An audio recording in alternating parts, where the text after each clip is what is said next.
اس وقت پیر حق خطیب بادشاہ علی سرکار اس وقت ہمارے ساتھ موجود ہیں اور ان کے شکر گزار ہیں کہ ہمیں ٹائم دے رہے ہیں. السلام علیکم سر. وعلیکم السلام. کیسے ہیں؟ خیریت سے ہیں؟ شکر ہے. سب سے پہلے یہ بتائیے گا کہ ایک نام میں بڑی خوبصورتی ہے.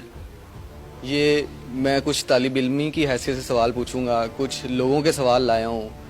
پیر حق خطیب بادشاہ علی سرکار, اس نام کا مقصد کیا ہے؟ اس نام میں کیا چھپا ہوا ہے؟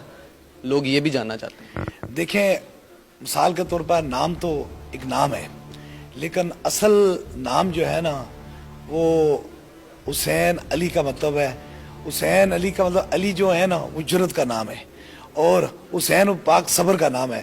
اللہ تعالیٰ نے ہمیں جرت بھی دی ہے, صبر بھی دیا ہے, اور ساتھ میں جو ہے وہ خطیب کا مطلب ہے کہ بولنے والا, اور حق کا مطلب ہے کہ سچ ایک نام ہے. اس لیے اس نام کے اندر یہ اللہ تعالیٰ کا کرم ہے جو بزرگوں نے نام لکھا ہے. انشاءاللہ تعالیٰ ہم صبر سے بھی کام لیتے ہیں, سچ سے بھی کام لیتے ہیں, بول بھی سکتے ہیں اور جرت بھی رکھ سکتے ہیں. واہ جی واہ. پیر صاحب یہ بتائیے گا, ابھی ریسنٹلی ولاگ دیکھ کے آ رہا ہوں میں اقرار صاحب کا, ابھی میں اس طرف آنے لگوں. انہوں نے یہ کہا کہ بادشاہوں والی زندگی ہے, بادشاہوں والا حلیہ ہے, بادشاہوں جیسی چال چلن ہے, انہی کی جیسا جو ہے وہ تمام معاملات ہیں. یہاں آگے دیکھا ہے ماشاءاللہ صاف ستھری کا ماحول ہے, عوام کی کثیر تعداد ہے, تو اتنی ماشاءاللہ خوبصورت آپ نے اکثر ہم نے دیکھا ہے لباس زیب تن کرتے ہیں. اس کے پیچھے بھی کوئی خاص وجہ ہے؟ دیکھیں, مثال کے طور پر صفائی جو ہے نا وہ نصف ایمان ہے. جو صفائی نہیں کرتا نا وہ تو آدھا ایمان کا حصہ توڑ دیتا ہے. اس سے صفائی سے صاف ستھرا رہنا میں کہتا ہوں کوئی بری بات نہیں ہے. دوسری یہ بات یہ ہے کہ یہاں جو آپ نے صفائی ستھرائی کا سارا نظام دیکھا ہے, اس کا مطلب یہ ہے کہ پاک چون جگہ ہمیشہ صاف ہوتی ہیں. تیسری بات یہ ہے کہ یہ لباس مثال کے طور پر عام لباسوں کی طرح ہے, کوئی اس میں کوئی خاص بات نہیں ہے. لیکن لباس یہ تو میری بات نہیں ہے نا, شکل و صورت دینا میرے خدا کی بات ہے.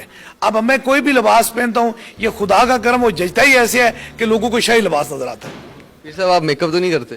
آپ دیکھ لیں, مثال کے طور پر سامنے کی بات کہ اب جو لوگ کہنے میں تو کچھ بھی کہہ سکتے ہیں, ساری چیزیں کہہ سکتے ہیں. اس طرح تو اپنے آپ کو کرنا چاہیے جس سے خدا حسن دے, یا خدا جس پر اپنا کرم فرمائے اور دل میں حضور کی محبت, تو وہ چہرہ ویسے بھی نکھرا ہی رہتا ہے. یہ آپ کے جو اس وقت کے سب سے سخت مخالف ہیں وہ ظاہر ہے اب یہ اخلاقیات سے گری بات ہے جو بھی ہے, اس کا کیا جواب دیں گے؟ وہ کہہ رہے تھے کہ آپ ایک دفعہ منہ دھو کے دکھا دیں, پاکستانی عوام سے یہ مطالبہ کر رہے تھے کہ آپ ان سے کہیں کہ پیر صاحب جو ہے وہ منہ دھو کے دکھائیں.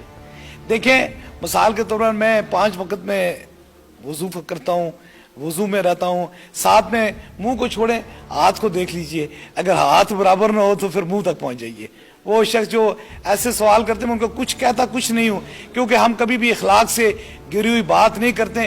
کسی کو اگر ایسی کام کرنے سے کسی کا دل خوش ہوتا ہے, کسی کی ریٹنگ اوپر جاتی ہے, یا کسی کو دنیا داری چاہیے تو وہ جو مرضی کر لے. اللہ والوں پہ تو لوگ الزام لگاتے رہتے ہیں, ہمارا کام تو صبر و محبت کا ہے. اس سے پہلے کسی نے الزام لگایا, اس سے پہلے کوئی آپ کا اتنا سخت مخالف ہو؟ میں مخالف سے نہیں سمجھتا ہوں. مخالف وہ بندہ ہوتا ہے جو ایک بار میدان میں آ کر دیکھ کر چلا جاتا ہے, اس کے بعد وہ جیت ہار کا فیصلہ خود کر دیتا. میں تو کہتا ہوں یہ ذاتی حسد ہے, اور ذات حسد کا کوئی علاج ہے ہی نہیں ہے.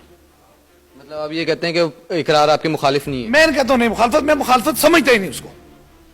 وہ تو آپ کی ذاتیات کو لے کر, آپ کے کاروبار کو لے کر, آپ کے تمام معاملات کو لے کر دن بدن نئے پنڈورا باکس کھول رہے ہیں. دیکھیں, مثال کے طور پر یہ ان کی اپنی منشا ہے. اللہ والے جو ہیں وہ کسی کی مخالفت نہیں کرتے. اللہ والے جو ہوتے ہیں وہ محبت کا پیغام دیتے ہیں. دیکھیں نا, لوگوں نے پتھر مارے حضور کو, لیکن حضور نے پھر بھی دعائیں کی ہیں.